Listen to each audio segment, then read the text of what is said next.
Welcome to the Toastmasters Experience. My name is Evelyn.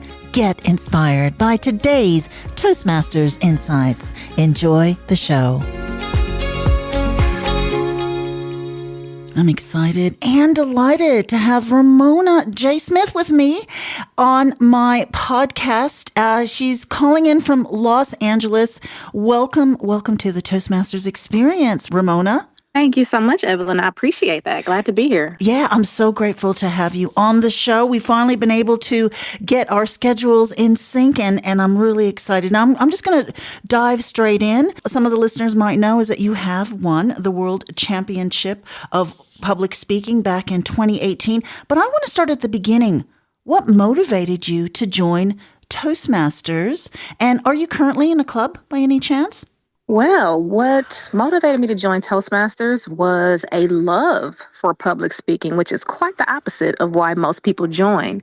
I expressed to my sister that I wanted to be a professional speaker. And she said, well, you might want to go to Toastmasters to help out with your organization skills and get rid of some of those filler words. And that's the reason why I joined. More so for the public speaking at first than the leadership, but that's why I joined. And currently I belong to the Post Oak Toastmasters Club, still in Houston, but we meet virtually. Oh, okay. So you meet virtually. Do you feel you get the same learnings from an online club, or do you miss being in an in-person club? To be honest, I'm all about in-person. In-person is so much more immersive. You can feel the energy. You can clap. You are not distracted by what's going on. You are fully attentive. You are fully engaged. Mm-hmm. And as someone who's been a part of this organization for 15 years now, mm-hmm. I can still do virtual because I know the ropes. But for anyone who's just joining, please strongly consider joining an in-person club. It's a totally different experience. Yeah. Now you said you wanted to be a public speaker before you even joined Toastmasters. Now, when did you feel that need within you to want to be a public speaker? Was that, in high school, or when did that happen for you? I couldn't quite put a title on it because I never knew public speaking was a career until I was much older. But as a child, I loved to host events. I loved to be front and center. I loved to be the center of attention. I was on a cheerleading squad in the drama club, on the dance team. I always wanted to be seen and heard, but I didn't know it was a profession. And then once I realized that you could get paid to do this stuff, I said, okay, yes, now I know exactly what I want to do. Did you study that at university? I took a few speech courses in college, but that was never my major. My major in undergrad was public relations with a minor in marketing, but that still falls under the communication department. Mm-hmm. So technically, I have a communications degree, but the focus was never on public speaking. And I think Michael Jackson never took dance classes. Some things are just innate. Some things we're just born with. Yeah, definitely. I mean, I've watched you online. You have got a presence about you. There is something that I think I think they just want to listen to you. So, and I think that's something that you probably can't learn. Or were there some acting courses that you first signed up for when you were a child? Or how do you think that presence evolved? That's culture. That's culture. Growing up in a culture full of dance and full of energy and music was always a part of my lifestyle and my family, whether it was a family reunion or cleaning the house or having friends over and doing impromptu talent shows. It's a cultural thing that kind of just comes with how I was brought up. Now, I did take a couple of acting courses, which helped me to get out of my shell. I remember my first acting coach, Michael Oatman, at the Caramel House, the famed Caramel House in Cleveland, Ohio, where I'm from. He told me one day after a tough class, he said, you have to get on stage and stop being afraid to look stupid. And that's exactly what I did in 2018. If you could take us back to that moment when you first stepped on stage, do you have a sort of a mantra or anything before you get on stage, like to hype you up? So that whole morning was kind of a scene out of a movie. I started the day practicing, of course, and then I started to say positive affirmations. And I put on my face. It's very similar to an NBA star as he walks down the tunnel and gets ready to suit up Mm. for a playoff game or a finals game. I was getting myself in the moment from the moment I woke up to the moment I set foot on that stage. It was all this show, this episode of pre-world champion of public speaking. And I don't have a particular routine that I do before I get on stage, but once I got into that room, Mhm. I became a fan. I became a fan because all of Mhm. the speakers at that level are just phenomenal. So that particular day, I started with practice. I had my movements down. I took a nice bath in a beautiful jacuzzi. I played my music and I continued to tell myself positive affirmations. And then when I got there, it was like going to Disney World for the first time. How many years had you been in Toastmasters before that particular moment? 8 years. I joined in 2010. So when you joined in 2010, when did you compete in your first contest? And was it something when you competed in your first contest, you thought, hey, I got to win this one? I first competed in 2015 and I competed in several contests that year. No.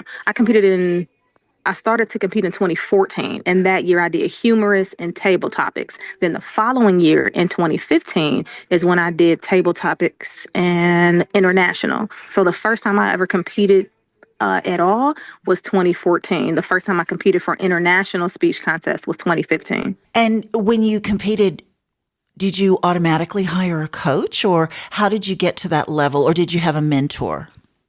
At first, I had neither. At first, I was just feeling my way around and taking advice from my club members. But in 2015, when I went so far to the district level, that's when I reached out to mentors because it was like, man, this was great. It felt good. I might actually have a shot at doing this thing. And I didn't hire a coach, but there was a fellow Toastmaster who had been to the semifinals a few times, Larry Sapansky, who kind of took me under his wing and taught me everything that I didn't know about how to deliver a world championship speech. But I never hired a coach. In 2018, I had mentorship from fellow Toastmasters as well. And what sort of advice did you get from them that you think helped you get to that level of the 2018 speech? Be yourself. Be Right. yourself. Do not try to be anybody else except who you are. You don't have to change the way you speak. You don't have to tone it down with the animation. You don't have to stop with the body language or anything like that. Just be Mhm. yourself. And has there been something about Toastmasters that has surprised you? Like when you first joined the organization, was there something that you thought, oh my God, I had no idea that Toastmasters would be like this? That didn't happen until 2015 when I went to my first international convention. And then I saw why they called it Toastmasters International because it was in Las Vegas the year Muhammad Katani won. I was able to see that contest, and he's a beautiful person. We spent some time together at the Eshrakat Festival. We both spoke there in Abu Dhabi in 2022. But that's when I realized that this organization is full of people from all over the world with one common mission. We often get stuck in our clubs or we get stuck in our cities or we get stuck in our districts. But when you actually go to an international convention and see people from all over the world, it gives you a new respect for Toastmasters. Yeah, it's so exciting. I was able to go to Los Angeles last year and I had no idea. Like, I've been a member for many years, but I was in a bit of a bubble. And then when you slowly get out of your club, your area, district, and go further, you do see the greatness of what Toastmasters, how it can affect your life. I know that you've been to a couple of conferences. Can you just let me know about the last conference that you went to? Yes, the last conference I did was District 127, and the day before that, I did 116. 127 is Dubai, 116 is Qatar, and those were just phenomenal. The energy is so different in the UAE and just outside of the US. Because in the US, we take a lot of things for granted. We take for granted the fact that everybody speaks English. We take for granted that this is the country that we live in and we don't really have to do any, it's a free country. So we take advantage of that. And so we don't prioritize, I wouldn't say we don't prioritize. We don't have this adoration for Toastmasters the way people outside of the US do. the energy in the UAE, the energy, what the GCC, the energy of the people in the Middle East and the people who have roots in India, it's just blazing. It is on fire. Yeah, yeah. And I'm sure they consider it a privilege to be a part of the organization. Like you just said, we, Americans, or I mean, not just Americans, but we do sort of take it for granted, because of where we live. So how were you received then when you did your, I felt like Beyonce. Every time I travel outside of the United States, I am treated like royalty, like a celebrity, like somebody to be respected. I'm still getting yeah. news articles that were written in Dubai and the UAE news and another MSN article and the Gulf news. Just, I think it was 6 or 7 articles written about me. And in the United States, when I come home or I go to a Toastmasters event in California, they're like, who are you again? I love that. You're like Beyonce. I love it. I love it. I love it. So, That's how it is. and so winning the 2018, the world champion. Now, have you been invited like every year? Do you tend to go to a conference? Not every single year, but I'm invited to a lot of different places. But I'm not. It's not an every year thing. It's not an annual thing. Is it fair to say that Toastmasters has really changed your life since you've won the competition? Absolutely. My life will never be the same. I will always have this title. I have something to leave to my son. We made a lot of history as women in Yes. 2018, being the first woman to win in 10 years, the second African American woman to win, and the first trifecta of women to take first, second, and third place with a female international president. That was the first time that ever happened, but it was a repeat of that in 2023 when Yes. Jocelyn Yes. Tyson won. When Jocelyn Tyson won, it was a repeat of that historical moment. I want to Yeah. say, what year did Jocelyn win? I'm trying to think. Was it I think it was 2023. 2023. That's Yes, in Bahamas. I know it was 23. in the Bahamas. Yeah. Yeah. And how yeah, I know. So to be part of that history and you're in that hardcover book. So hey, you are like Yes. Beyonce. Perfect. I'm loving it. I'm loving it. Only in Toastmasters. I'll be the Beyonce of Toastmasters. How about that? And it sounds like when you're in America, everyone puts you down in your place, don't they? So Well, I mean, I wouldn't say it like that. I would just say they don't yet understand the value. yes, yes, yes, definitely. I mean, it's huge. It's huge. Like we do get a bit of, what's the right word? Adulation. Like when we do meet a public champion, like, oh my God, they won, they won. I think because we understand the work that goes into it. So when writing a speech, what do you think is the most important thing to consider? Or is it the words? Is it the stage presence? What do you It think? is your audience. It is your audience. If you are not focusing on the audience, you are not writing the right speech. It is your speech, but it's their message. So if you're not considering the audience or you're not considering what the audience needs, you need to call me and I'll coach you. Okay. Okay. Now, yeah, actually, so you are a speech coach now. How long have you been a speech coach? I just started coaching in 2018. Okay, in 2018. And what else do you offer besides speech coaching? Do you have courses? Yes, I have programs and courses. The latest thing I'm working on right now is a Speak with Strength, and that's a 6-week course to help people with that confidence and any of those lingering fears, because it's all just our beliefs about what we can or cannot do and what we've been told that we can and cannot do, and then proving our own selves wrong. Yeah, okay, and when does that course start? Well, I have a couple of people signing up now, and I'm gonna go ahead and put it on Kajabi as well. So I'll say maybe June 20th. That'll be my summer launch. Okay, and will it be sort of a live session, or is it going to be something where people can watch it at any time? It will be anytime, but I will also offer one-to-one as well. So they'll go through the modules and then I'll meet with them once a week because it's 6 weeks. So they'll go through the modules for the week and then we'll do a one-on-one session, maybe for 30 minutes to an hour just to see how's it going. So I can actually listen to what they've been working on, look at their body language, eye contact, and for people who just need a little bit more in case they have a presentation or a speech coming up. And do you offer speech coaching? Have there been quite a few people who've reached out for you for the district competitions? Absolutely. That's the busiest time for me I bet. I because bet. everybody Yeah. wants to be a world champion, but people don't realize that it's very difficult. The odds are never in anyone's favor. So it's great to work hard to learn, but not to try to work with a coach just to get the trophy. I think the semifinalists will be announced. I think they'll be announced soon. Aren't they announced sort of in June? Is that correct? Like who will be at the semifinalists? June, July, yes, probably the latter part of June though, because the international contest is in August, so they have to have time to prepare. Right. And has there been anyone who's reached out to you now for maybe thinking they might get on to that next level? Well, people reach out much before because that speech Yeah. is going to go through so many evolutions. If somebody reaches out to me now, we're going to be working on the world championship speech that comes after semifinals. Hmm. So the people who've been working with me for the whole year, we're going to, or whomever has been working with any coach, they're probably going to keep that same coach for now unless something crazy happens. But usually it's going to start after they win at the area contest, and then we'll take it as far as it goes after that. When someone contacts you, what sort of process do you go through with them? I mean, I'm assuming that there might be some sort of people who come through who you think, oh my God, they're not coachable. Has that ever happened? Absolutely. I'm not for everyone, and everyone is not for me. That's why we do the consultation or the discovery call, Right. so I can see what your true motives are, I can see what your values are, and see if it's a good fit. And sometimes it's just not. I tend to work much easier with women Okay. because the ego's just not there. They're not trying to test my skills and compete with me. So the majority of my clients are professional women who are outstanding communicators.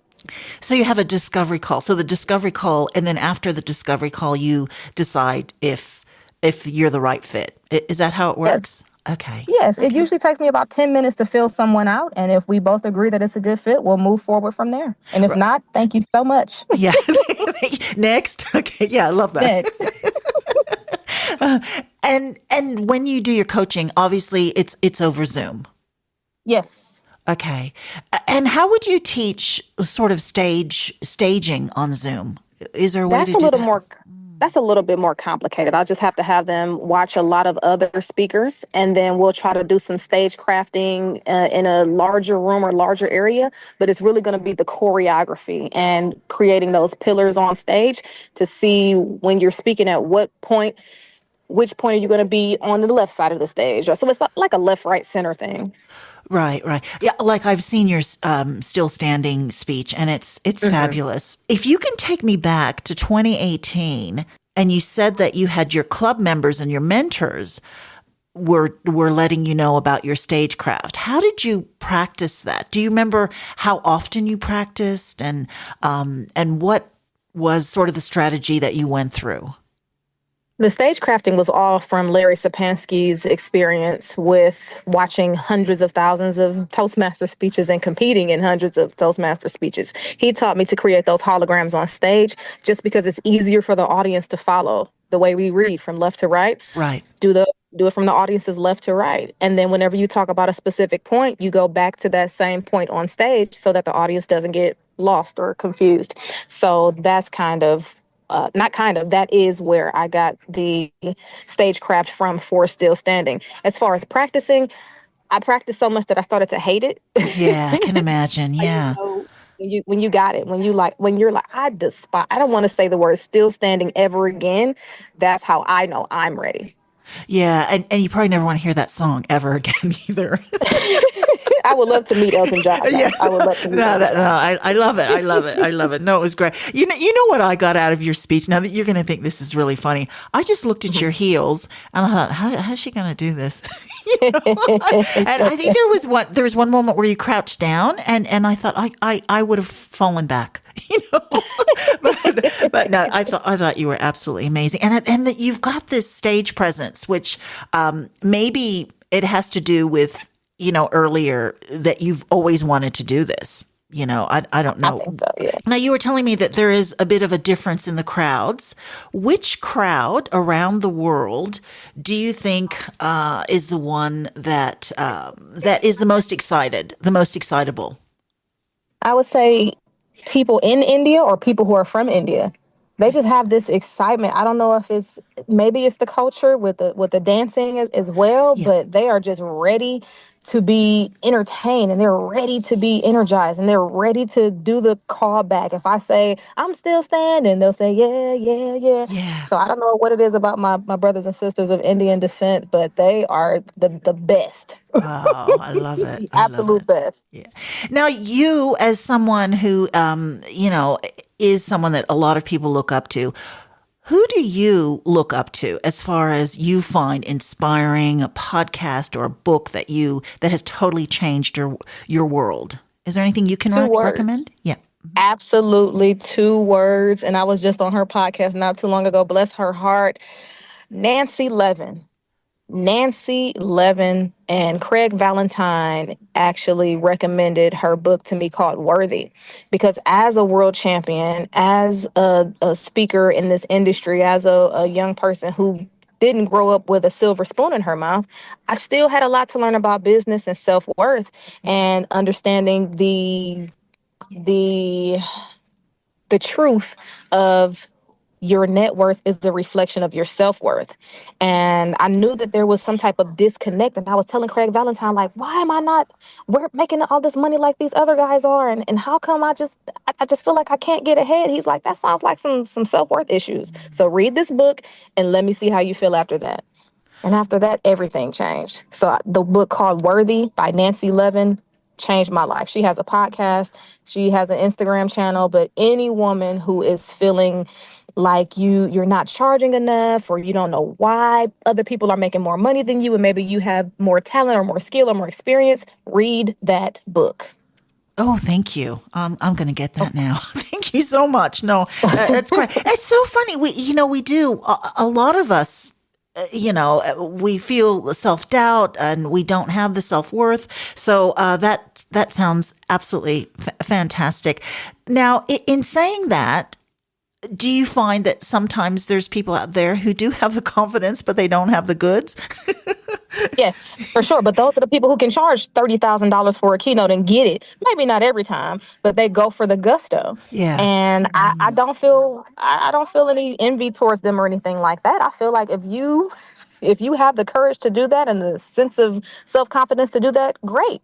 And some of us need to borrow those habits, because that's why we are not in the place that we want to be financially or professionally, because we just simply don't have the guts to say, this is my price and I'm sticking to it. Now, I know you have a huge following on your social media platforms. And what I do love about your Instagram is you do share a lot of really great tips. So can you just let the audience out there know which social media platforms you're on and which ones do you recommend other people to follow, and your website?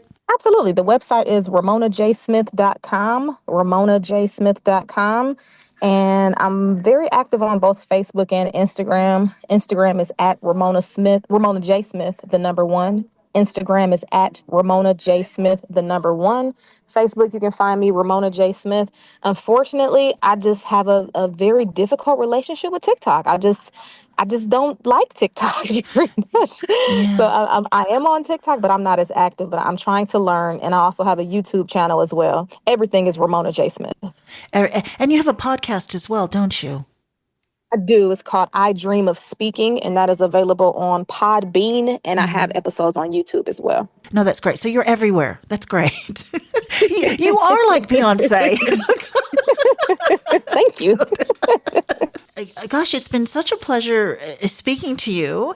And I know that you're busy now with people contacting you for the upcoming World Championship competition, and that's happening is it Philadelphia? I think it's happening in Philadelphia this year. Yes. Yes, in Pennsylvania. In Pennsylvania. And are you actually going to be there this year? Have they contacted you? Not this year. No, I was supposed to come to the Bahamas, but my flight was all messed up and got canceled. So I wasn't able to make it in person, but I was there virtually. If I don't make it in 2025, I will be there in 2026 for sure. Okay, fantastic. And I'm assuming that you're working with quite a few competitors right now. Yes, quite a few, and quite a few have won their district contest. So we're just waiting for the quarterfinals to see who's moving on to semifinal. And do you recommend people who are thinking of competing right now, what do you recommend for them to do? For any Toastmasters out there listening, what do you recommend when they're thinking about going down this path? Three things. Have fun is the first thing, and learn and grow. It's all about learning, growth, and having fun. Don't just compete for the trophy, because most people honestly will never get it. It's very difficult to get the World Championship of Public Speaking trophy first place in your hand. People have tried and tried and tried. So don't go for the trophy. Go to learn, grow, and have fun. I love that. You know, Ramona, it's been such a pleasure having you on the podcast. I just want to ask one last question. What advice would you give someone who's considering joining Toastmasters? You should have done it yesterday. You should have done it yesterday. Not only will you become a better speaker, you'll become a better leader, and you will meet so many phenomenal people who will become lifelong friends. It's much deeper than just joining to give speeches or joining to become a leader. It is about community, family, and growth. Definitely, definitely. You have just summed it up so well. Thanks again, Ramona. It's been such a pleasure. Oh, the pleasure was mine. Thanks for having me.